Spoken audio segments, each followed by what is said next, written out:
জোহর মাটি আদিবাসী মূল নিবাসী এবং নর্থ বেঙ্গল ক্রিশ্চিয়ান ওয়েলফেয়ার সোসাইটির যৌথ উদ্যোগে শুক্রবার ফাঁসিদেওয়ার ঘোষপুকুরে আয়োজিত হল প্রাক বড়দিন উৎসব।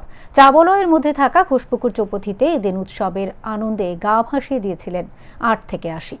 এদিনের উৎসবের সূচনা করেন দার্জিলিংয়ের জেলা শাসক প্রীতি গোয়েল। উপস্থিত ছিলেন শিলিগুড়ি মহকুমার শাসক অবোধ সিংহল, ফাঁসি দেওয়ার বিডিও বিপ্লব বিশ্বাস সহ সংলগ্ন সমস্ত চার্চের ফাদারেরা।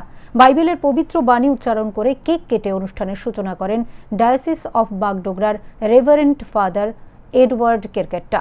এদিন বেকারি মোড় থেকে শোভাযাত্রা শুরু হয়। এই উপলক্ষে যীশুখ্রিস্টের জন্মস্থল বেথলেহেমের প্রতীকী গোশালা তৈরি করা হয়েছিল। বড়দিন উপলক্ষে দার্জিলিংয়ের জেলা শাসক প্রীতি গোয়েল জেলাবাসীকে শুভেচ্ছা জানান।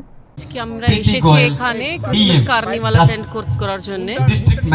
খুব ভালো লাগছে। আমার সবার পাশে এটাই অনুরোধ থাকছে কি জিসাস ক্রাইস্টের মেসেজ আছে, spread love, piece and harmony, সেটাকে আমাকে মেনে একটু চলতে হবে, so that there is peace all around in the world. Thank you. Merry Christmas, Happy New Year to all of you. Please spread love and harmony. Thank you. মুখ্যমন্ত্রীর ভাবধারায় ধর্ম যার যার, উৎসব সবার, এই স্লোগানকে সামনে রেখে এদিনের অনুষ্ঠান বলে জানান মহকুমা পরিষদের সহকারী সভাধিপতি রোমা রেশমিকা। তিনি বলেন, এদিন শুধু খ্রিস্ট ধর্মাবলম্বীরাই নয়, অনুষ্ঠানে বৌদ্ধ এবং শিখ সম্প্রদায়ের মানুষেরাও অংশ নিয়েছিলেন।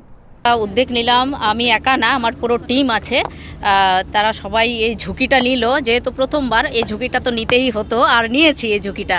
তো কতটা সাফল্য দেখলাম, একটু আপনারাও দেখছেন সাফল্য দিকে যাচ্ছে। জনগণ খুব ভালো আশীর্বাদ দিচ্ছেন ওনারা খুব সাপোর্ট দিচ্ছেন প্রোগ্রামে। এটা আমাদের একটাই লাইন, ধর্ম যার যার নিজের, উৎসব সবার।